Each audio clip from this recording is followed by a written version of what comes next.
Los Angeles. And Trent is the founder and CEO at CyberChimps. CyberChimps is one of the big theme shops. Trent and CyberChimps own Responsive, which is one of the most downloaded themes on the WordPress theme repository, as well as a series of other themes.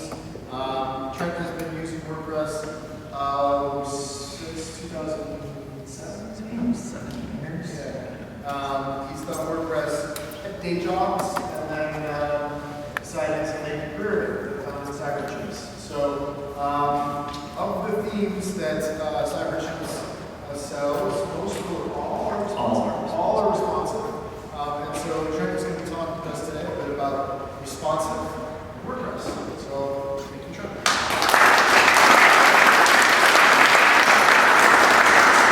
Hi, I'm Trent Lapinski and CEO of CyberChimps. Before CyberChimps, I used to do internet marketing and web development at Playboy. For that, I was with two of the original founders of MySpace, a startup.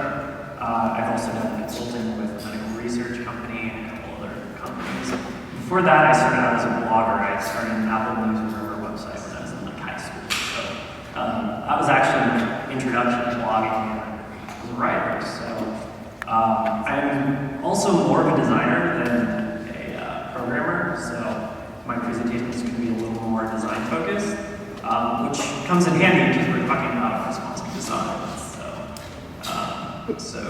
So what is responsive design? Responsive design is a mobile-first design philosophy to help web designers and developers build websites that can be viewed optimally on any device such as smartphones, tablets, and desktops. It allows one website to work on every screen size without the need for an app or plugin. So I'm sure a lot of you have probably noticed on mobile devices when the website is responsive or not, because it will actually look good if it is responsive. Whereas if it's not responsive, it will probably, you're going to get the full desktop experience on your phone and you're not going to be able to read the content easily. So why we need responsive design is we've entered into the post-PC era. So most people are actually accessing the internet from their mobile phones and tablets, and they are not using desktop computers or laptops as much. So this also really comes into consideration when you consider outside the United States. A lot of people literally just have Android devices or a smartphone, and that is their own computer. They actually don't have a laptop or desktop, so they don't really have a choice. So for them, the only way to access the internet is through a mobile device. So there really isn't a good reason why you shouldn't have a mobile version of your website, because the internet is simply going mobile. So as you can see here, there's 4 billion people with a mobile phone, 1 billion of those are smartphones. So, and then 2, as I was talking about, mobile device usage is surpassing desktop usage now. So more people actually access Facebook from their mobile device than they do from a desktop computer now. And I think that trend, it occurred around like February or January, and it's not coming back the other way. So if anything, mobile is going to be even bigger in the long term. And yeah, if anything, using a desktop computer is going to not be the trend anymore for most people. So I actually grabbed this from a presentation, Josh Broughton's presentation at WordCamp San Francisco, just to kind of give you an example of how far we've come in the last few years when it comes to using mobile devices. So this was the introduction of the Pope in 2005 versus the introduction of the Pope in 2013. So as you can see, there's quite the difference. I think over there we've got I think there's one flip phone with a color screen, and here, as you can see, everybody has an iPad or an iPhone or an Android device. So I mean, you go to a concert, you go to any sporting event, you go to anything now, and everybody's got cell phones. So the act of holding up a lighter at a concert, most people just hold their phone down. So again, we've entered a different era when it comes to web development, because now all of a sudden we have to take all of this stuff into consideration when developing a website. So when to use responsive design. basically isn't a good reason not to use responsive design. As you can see, the pros are your website will look good on every device. You only have to design one website for every device. And then there's no extra apps or plugins or anything like that. I mean, when I use my iPad, whenever I get to a website that like takes you to some kind of app or something, the first thing I do is close it because I just want to read the content.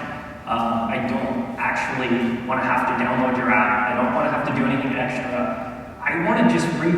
There's so many websites that I just simply don't visit because they're not responsive. And in terms of development, yeah, there might be a little extra development time, but in the end, it's worth it. And if you do it right, you're really not going to add too much to your development time if you're building responsive design or using responsive design. And then the only other con is browser compatibility. So if you've got a client who's still using Internet Explorer 6 or something ridiculous like that, yeah, they're not going to be able to tap in responsive design. But most of the time, any modern web browser can handle responsive design.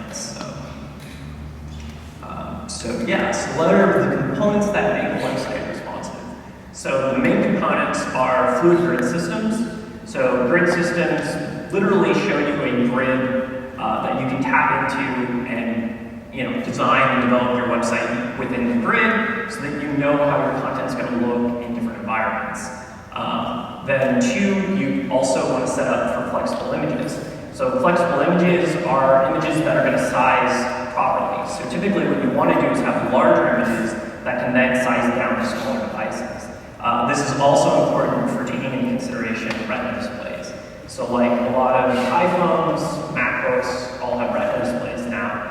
And a Retina display has a much higher resolution, so you need a much larger image. So you then want to scale that down. So when you're going to a mobile device, but you still want to have a high quality image, even when you scale it down to your iPhone, because the iPhone has a Retina display.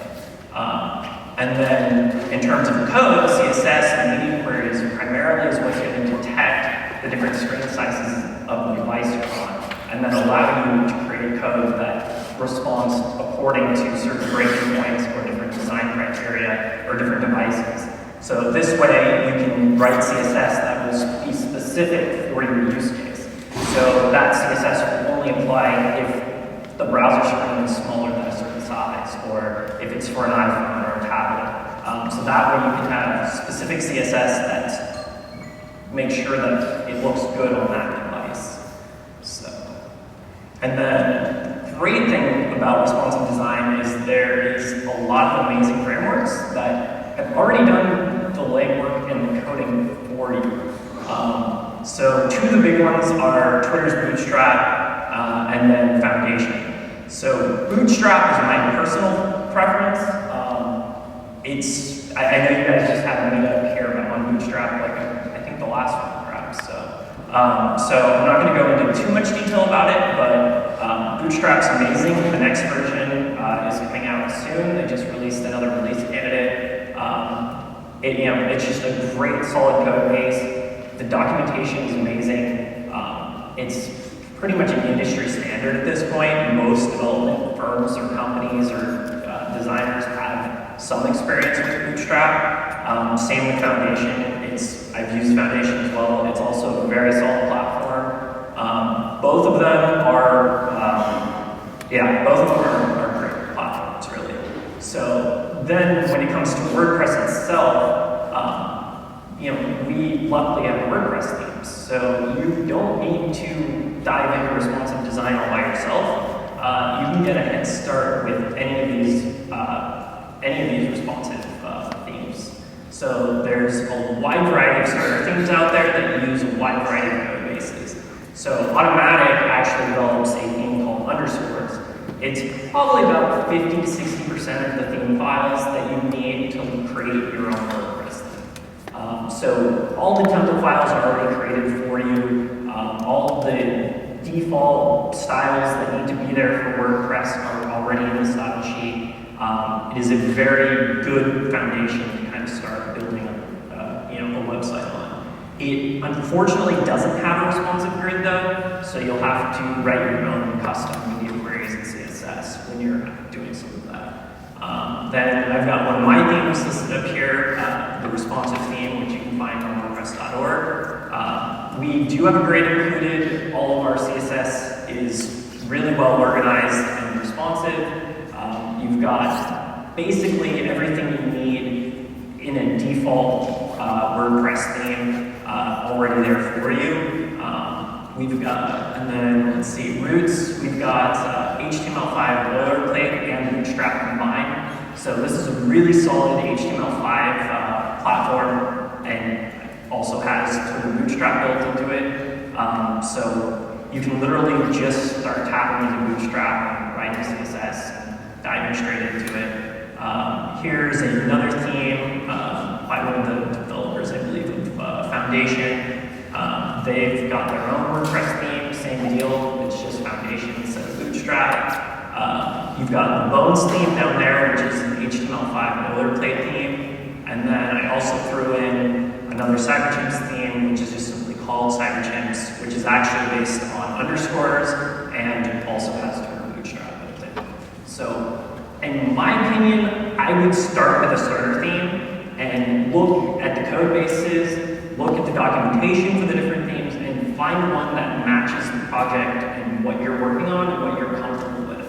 Because ultimately, there's very little reason why you should have to start to write a theme from scratch, especially when you can tap into underscores or any of these existing frameworks. So the great thing about WordPress is that you can literally just install these themes and get going and start working on your design. So when it comes to actually doing a responsive design, you actually want to start with the mobile site first so that you can understand the design implications of what you're doing and the limitations of responsive design when it scales up to the desktop. So if you actually develop for the iPhone first, you're going to know exactly what you need to do for the tablet version and then the desktop version.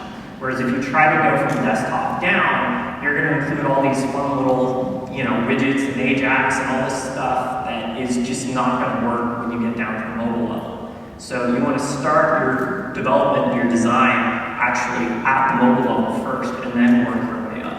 And there's nothing wrong with including, making your mobile version a little more clean and a little more, minimalistic, and adding some things later on when you get to the full desktop version. It's totally fine to add a couple little things once you get to the desktop side of it. But ultimately, like I said, you really want to start at the mobile first. So, this will allow you to visualize what you're creating and optimize your design. So, designing for the masses, you also need to think about who's going to be visiting your website and from what device. So if the answer is a lot of devices and a wide range of Android devices and iPhones and tablets and whatnot, then that's why it's so important to stick with a framework or starter theme, because a lot of those are already cross-browser compatible and they've already done all that legwork for you. So, what makes a good design? So, one of the things to also consider is, we're talking about design here. So, when you're looking for a theme, or you're building a theme, or you're purchasing a theme from a third party, you really want to get a design that looks good. Some of the attributes of a good design are a good color scheme. So you don't want a lot of contrasting colors. You want colors that blend well together and that reflect the mood of the website or the project you're working on. So for example, red is a power color. So if you're maybe working on a political website or something a little more outspoken, you could use red to kind of, reinforce that and give the design some weight. You've also probably noticed that most websites go for blue, and blue is a really common color scheme. That's because it's kind of calming, it's friendly, it gives people a good kind of warm vibe. So a lot of businesses want to try to instill that in their users when they first visit their website, that this is a kind of a cool, calm place. So the big thing right now is fonts. So I used the new font that's in iOS 7 that's going to be coming out in September. So that's what I'm actually using in this presentation. And fonts are critical to a good design, especially if the content you're writing you actually want people to And especially with these rec devices and everything else, the typeface is really important. 2, spacing and padding. So you really want to try to keep designs minimal, and especially when it comes to responsive design, since you're having to think about the fact that this design is going to be on a wide range of devices, you need appropriate spacing and padding between all the different design elements. There really is no such thing as like too much white space that I've come into like play with. Like ultimately, like in doubt, if you're like in doubt about spacing, add another 20 or 30 pixels. It'll look cleaner. So you really don't want your content all jumbled up on each other. You don't want things overlapping, and yeah, the more spacing and padding you put into your design is probably the better. And then 2, again, you've got to understand limitations and capabilities of responsive design. So since responsive design has to be able to adjust fluidly to all these different devices, you have to take that into consideration so that you're not designing something that's static, that's not going to be able to fluidly adjust to a different size. So that's why it's also so important to first develop on the mobile side of things and start and develop your mobile site first. And then 2, less is more. A lot of like web, right now the trend in web design is going towards flat design and minimalism. So we're getting into the point where we don't want a bunch of gradients anymore. We don't want all these drop shadows and skeuomorphisms, and it's really about making clean, simple interfaces, really easy to read content. Again, strong fonts and typefaces. It'll just make your site more user-friendly. So let's see. So here I've got just a couple examples of some popular websites, and you can see the different designs and how they scale out from a mobile version all the way to a desktop. So over on the left, you've got what would be your iPhone size, and then you've got what would be probably somewhere like on an Android, maybe a Kindle Fire or something like that. Then in the middle here, we've got iPad, and then full desktop. So as you can see, the designs adjust and show different columns and desktop levels. Most of these 2 designs are 3 columns. When you get down to the iPad, it's either more cluttered or it drops down to 2, and then obviously for the mobile device, it drops down to 1. So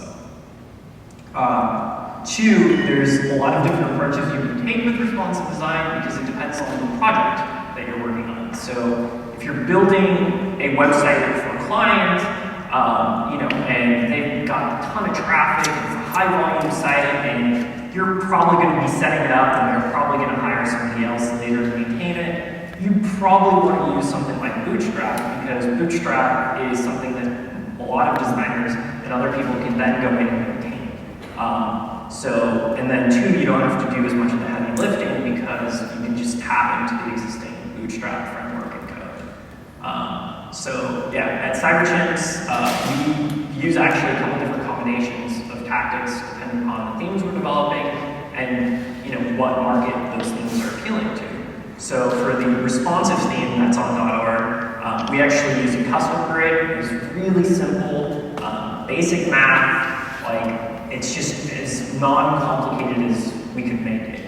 The reason why we didn't use a framework is because we were essentially trying to create our own framework and just really a responsive, minimalistic framework without all the extra loaded code that some of the other frameworks have. So for that project, we ended up doing our own custom code because it made more sense for that project. On the other hand, all of our other themes are on a different code base that actually uses underscores and Bootstrap, as well as a theme options framework that we developed in-house.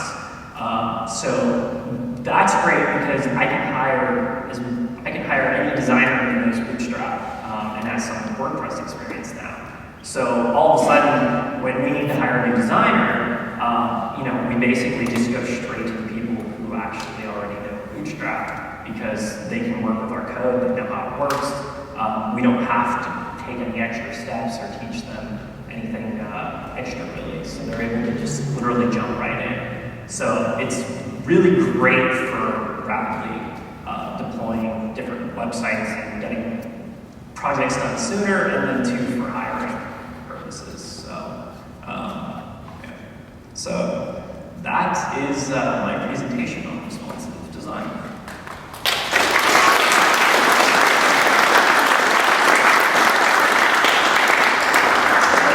I'm going to open it up to questions. So let's see here.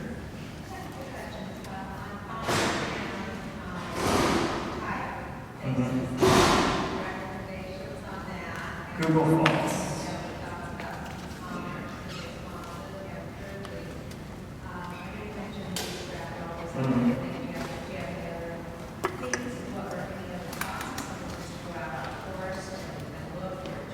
Yeah. Okay, so what was, can you repeat the first question again? Sorry, it was fonts. I prefer Google Fonts. They've got tons of free open source fonts that you can really implement very easily. All of my themes have Google Fonts built right in. I can't speak to other themes, but I prefer like open stands, anything. I prefer more modern fonts, more modern that are very clean, have really fine lines, and I like to, like, for example, I'm using Helvetica New for this presentation. So there's a lot of different typefaces within the font. So, for example, there's a really thin version of it, which is the word by, if you look right there. And then I'm using like a more dense version of the word design, and then somewhere in the middle for the word responsive. So I like fonts that have a lot of different like variations like that, so we can actually do kind of fun, playful stuff and play with it on your site. So, and the second question?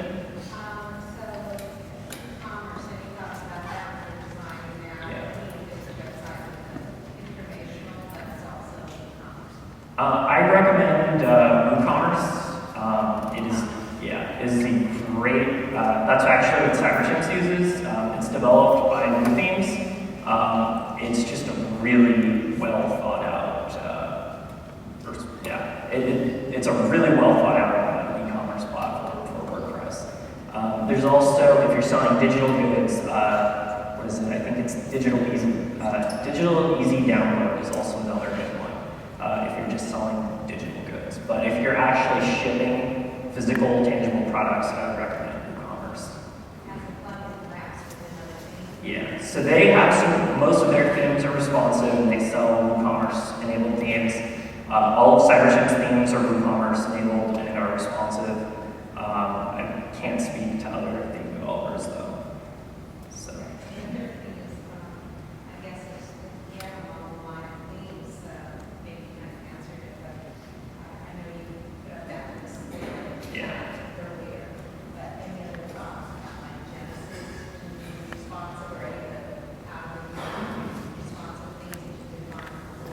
Yeah, so you can, there's a lot on WordPress.org, so there's a lot of good responsive themes on .org that are totally free, which is awesome. Then Theme Forest, you've got a pretty good selection there of responsive themes. You'll have to read about each one individually to see how they approach it, if they're using a framework or whatnot. And then I know most of like elegant themes, Woo themes, I'm trying to think, page lines, any of those. Most of the big WordPress-focused theme companies have responsive themes and are pretty well geared towards the responsive market right now. But they're not necessarily built on Bootstrap. Not necessarily. And you like Bootstrap. I personally like Bootstrap because, like I said, I can hire other people to know it.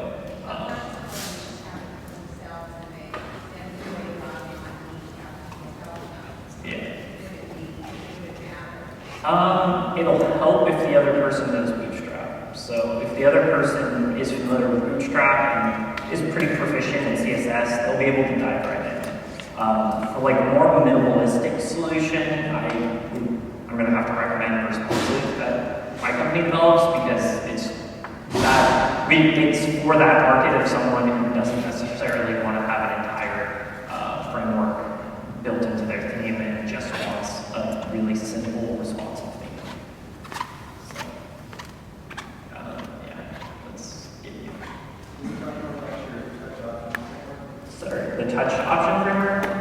So we developed that in-house.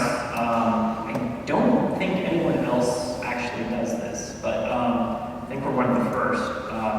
So we use Bootstrap to develop our theme options panel so that our theme options are actually responsive within the WordPress admin. I can probably actually show you.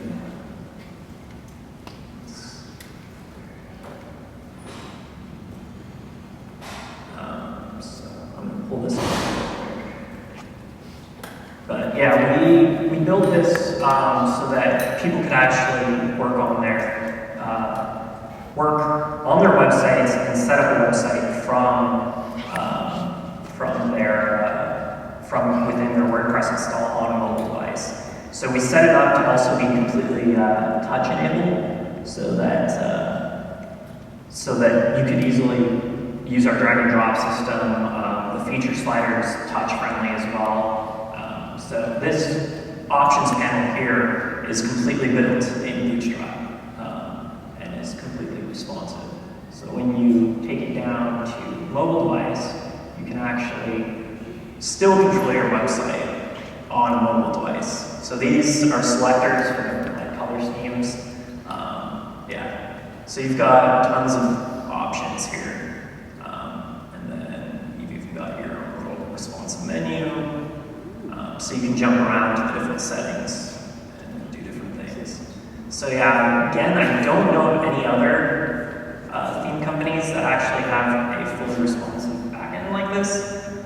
This is, I think, pretty unique to my themes. The responsive theme uses something similar. It doesn't use Bootstrap, so it's not as in-depth as this, but iFeature, Neuro, Eclipse, these are all some of my other themes, and they all use this responsive backend. So, yeah. Did you have any other specific questions about it?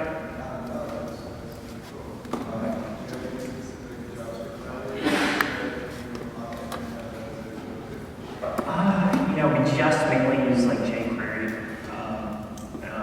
and I'm not quite sure. I know there's a couple other libraries we use, but yeah, I mean, you can just Google this stuff. There's some pretty good JavaScript out there for touch enabling stuff, and it's yes.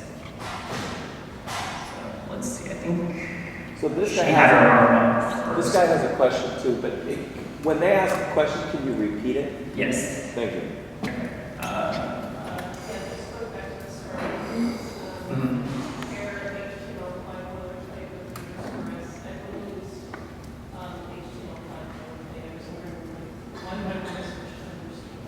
So underscores is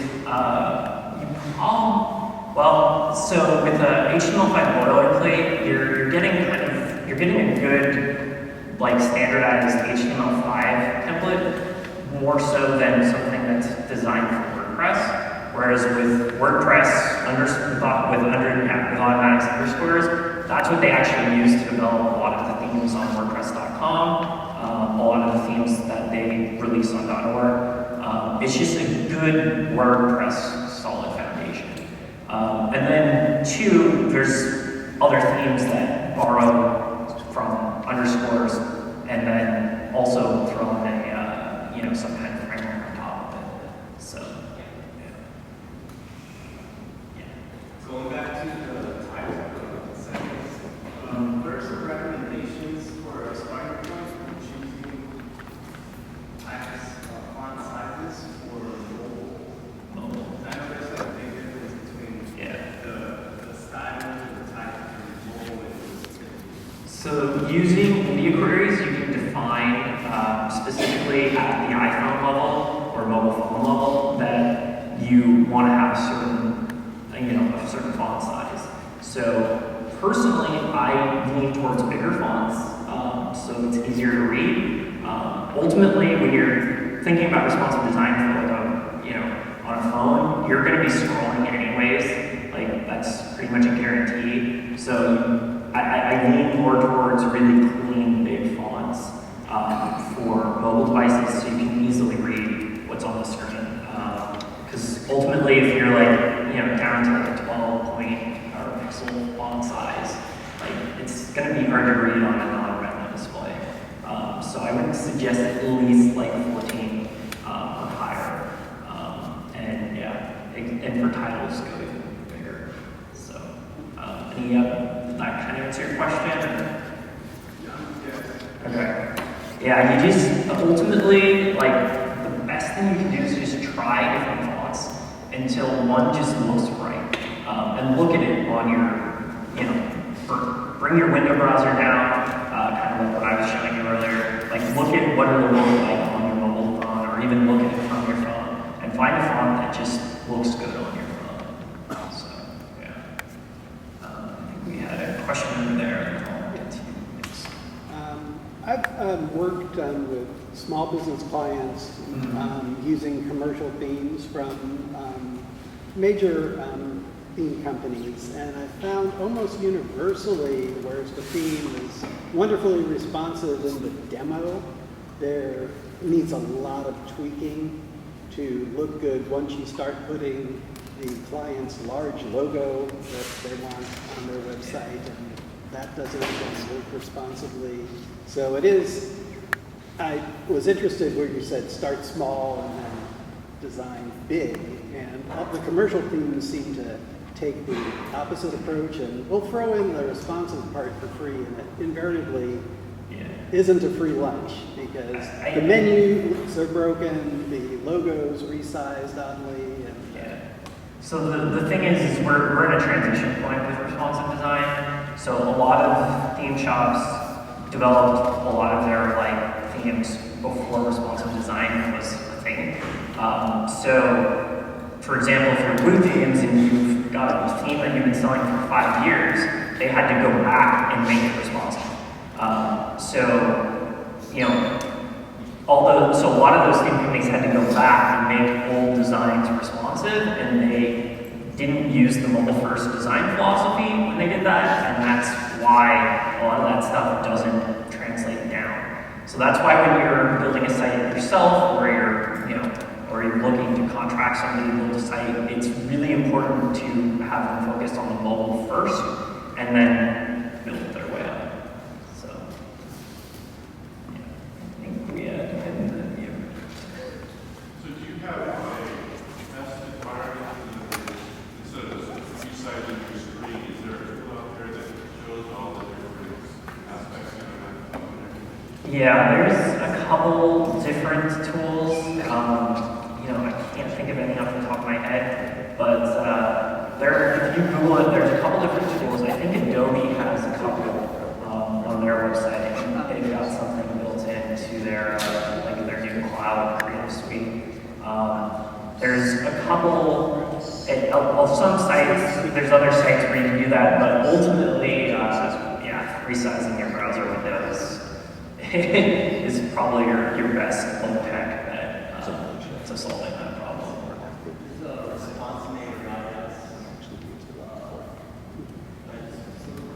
What's it called? Responsive-inator? There's one called Responsive-inator, and another one's called Responsive-IS. Okay. If you type in a URL, it'll give you mock-up of like several different licenses from Samsung Galaxy, iPhone, iPad, and different tablets. So you can try those. Yeah. Now those Response-IS and Responsive-inator? Responsive-IS. Responsive-IS. Okay. So yeah, there you go. There's a couple tools. Do you use pixels or divs? I'm kind of old school. I still use pixels when I'm designing, and then usually my developers go in and change that out. I've been doing this stuff before EMs existed, so I'm more comfortable with pixels. Although it's hard because now I have to run the display. You really can get down to like every single pixel, which is not good for my OCD. So I think we have some more questions. So I'm an individual blogger and a curator, and I monetize my blog. So your themes and if your design philosophy between how do you add advertisements and non-clutter? I mean, how do you get that in there so you can how to compete with your feed? So is that something you can Yeah, so I mean, the best thing you can do is find a good plugin to add to manage your ads. I don't have any suggestions off the top of my head. Unfortunately, I've been running my company now for like 3 years, so I'm not doing client work. So my client work experience is a little bit more limited now. But there's probably a couple good ad management plugins out there. You might have to look in, and you'll probably want to search for one that's responsive and that has some kind of tools to help you with that. Because ultimately, you're probably going to need to find a plugin that's designed for working with responsive themes. Zach. Can you talk a little bit about user agent detection as an alternative to responsive design? So user agent within the style sheet? No, like user agent detection and serving an alternate theme. Okay. So yeah, I mean, there's a lot, because I mean, is that still happening with newer designs? Because I mean, ultimately, so back in the day, you used to use user agent detection to determine different browsers so that you could adjust your theme or your content to that. Mainly what I used it for was like doing backwards compatibility with like Internet Explorer 6 and older browsers. I mean, a lot of people are shying away from that now and really focusing on responsive design. And then two, that's why I like using some kind of framework so that you know you have cross-browser compatibility with a certain level of browsers, since most of the frameworks tell you which browsers that they're compatible with. So if you've got to go into user agents, for specific use cases, you can still do that on top of responsive design, especially if you need to serve up like an IE6 version of your site or something. I can just comment that it's a bad idea, because you're forking your code. So Yeah. there's a problem there. And you're also running the risk of forking content. So two places that are forking. Responsive design is There's one place where using user agent detection is a good idea, and that's with res. Like if you don't want to serve up your high-res images off the bat, then actually doing server-side detection coupled with media queries, you can use like an old trick to do something kind of useful, which is actually not serve images you don't need to serve straight away. So it's not using it the way it was intended, but you can still use it. So. ultimately, I think responsive design is trying to replace that. So we don't have to do that anymore. So, yeah. Any other questions? Or? Yeah. Can you talk a little bit about image handling? In other words, do you recommend having one large image that can serve different ways? I've seen a lot of people use a lot of different techniques. Sometimes, I personally hate having to make like 5 different versions of an image. There was a really cool technique I saw at WordCamp San Francisco, where you actually take a really, really large image in Photoshop and you save it on like the lowest possible quality.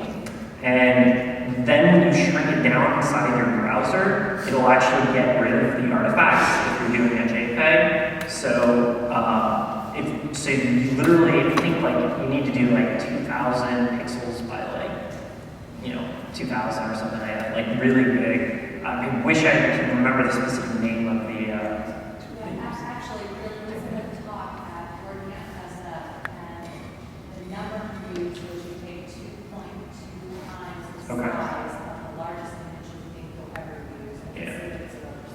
I thought that was really interesting. I'm just wondering if that's what people are doing, or if they're.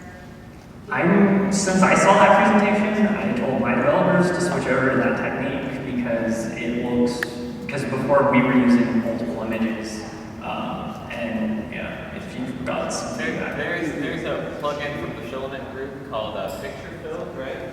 That allows users to opt in to high-res experience. So by default, you can actually serve a lower-res image, and it's trying to follow the video convention where you opt in to high-res, and after that, the user caches that, and then you'll serve up the high-res stuff. So rather than giving users the overhead of high-res, So picture feels really, really good. The only problem with using that low-res hat is that Google search doesn't like it, and it'll sort of serve up to bogus, unnecessary, big stuff. So it's sort of a meta fix. There is an HTML. Yeah. The other thing is you can create different size images for different displays at different resolutions, and then use media queries to try and tell it to only display that size of that breaking point. So, yeah. Unfortunately, that's one of it's a little bit of a tricky issue with responsive design still, because we're having to use old image formats to try and do something very modern. And then two, another benefit of responsive design and using CSS to do all your layout is it'll actually just also look good on Retina display as well. And you can use CSS3 to render pretty much anything layout-wise now. So yeah, and you can tap right into Bootstrap or any of the frameworks if you're using a framework, and they have a lot of like the different modules and forms and all that search fields and everything already styled for you. So it's really nice because you can just call that class and not have to, spend a ton of time styling every search field. So, yeah. Yeah, do you have a strategy for displaying data tables in responsive design? Data tables. I do not have a strategy for that. I think whenever we've had to display any kind of data tables, we've used whatever was on Bootstrap. Because I think they do have I'm pretty sure they have a table system within Bootstrap that we use. But it's not been, we don't get that many tables in the themes, so. Yeah. So to just quickly answer his, there's a couple really good JavaScript solutions for tables that are pretty cool. I can tell you afterwards. But to question to you, I just wanted to know if you have run into situations where using a framework has been somewhat restrictive or created the occasional problem in staying within the framework or creating problems with design or development. It has, which is where Ajax and JavaScript come in really handy. So yeah, there's been a couple instances where we've had to kind of think outside the box for a framework to be able to accomplish something specific within a theme. But typically we're able to figure out some kind of solution. And then two, we just try now to really focus on designs that fit within, that are going to work well within a grid, and that are going to work well within a responsive design philosophy. So, does the design come before the development process or after? Yes, we do most of our designs before we get to the actual development process.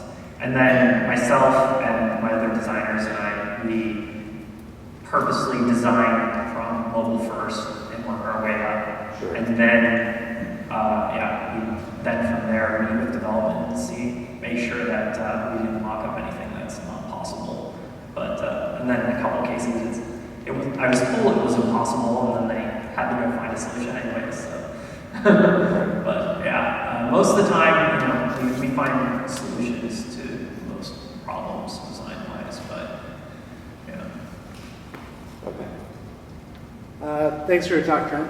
Do you guys use less with Bootstrap, or are you using SAS or anything like that? We use less with Bootstrap.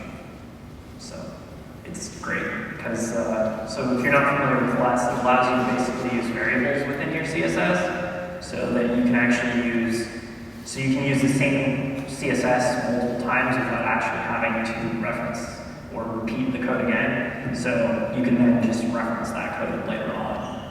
So it's really powerful because it really minimizes how much CSS you need in your style sheet since you can refer to things multiple times.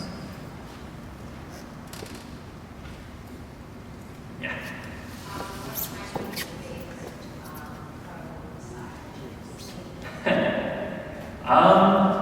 I'm gonna have to go.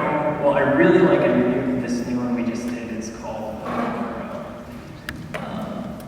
This was the first time my designers really got to do a theme that I personally personally wasn't like highly involved in terms of the design process, but I think they did a really kind of cool, awesome job. So it's just a really like simple, clean theme. I installed here is kind of some great stuff, but there's some really cool color.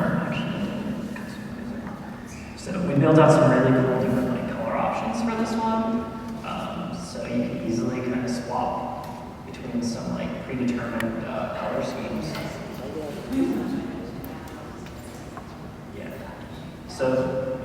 So the default one is, as you can see, is gray. So you can go in and put your own code in there. We've got custom CSS fields, and then you can also use child themes as well. So yes. Yeah. So this one's I just really like it because it's really just kind of a fun theme. Again, this is not really set up as a demo. This is my local development environment. So, but yeah, just kind of a cool little modern theme there. I can pull a couple of link ones here, but we've got a kind of a wide range of designs. iFeature Pro is one of our like best-selling themes. It's kind of got that like Apple look and feel. It's all touch enabled as well. So yeah. It still works. Yeah, it's WordPress compatible. So yeah, it has an Apple-like design. It's not for Apple devices. But yeah, these are some of our themes. This one here is CyberChimps Pro. This is basically like what we use as kind of our like deep. So like that's kind of our starter theme. It's just Bootstrap and all the basic stuff built in. And that's actually, so we take that and then we use that theme and turn it into the other designs. So that's our starter theme. So then we also release a free version of that, and then we have the pro version of it. So yeah.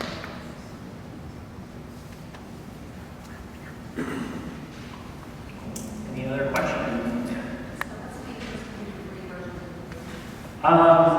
Free themes, we don't offer as many customization settings, and the pro versions typically have like different color schemes and whatnot that you were looking at. So our free ones usually are like 1 or 2 designs, and then the pro versions usually have a lot, anywhere between like 5 and 8, depending on the theme. Then we also, we just have more extended features within the theme. So like, for example, in the free versions, you have feature sliders, but I think you can only get like 3 slides, whereas in the pro, you can have unlimited slides. So just little basic stuff like that. But the free ones are really capable as well. So we release a free version of every single one of our themes, and they're all on WordPress.org. So, and they're all very capable. But yeah, if anything, you're really, when you buy a thing from us, you're paying to get access to our support more so than anything else. And we've got a pretty good support team that handles a lot of questions. So, yeah. Any other questions? Well, I actually threw the presentation but yeah, if you want to check out anything that was in the presentation, at the bottom here, cyberchimps.com/responsive design. I threw that up so you can get the presentation if you want links to like the starter themes and if you want to pull any of the slides. And then yeah, you can find me on Twitter, although that is my personal account, so it's mainly me at concerts posting photos and whatnot. But you can also follow at CyberChimps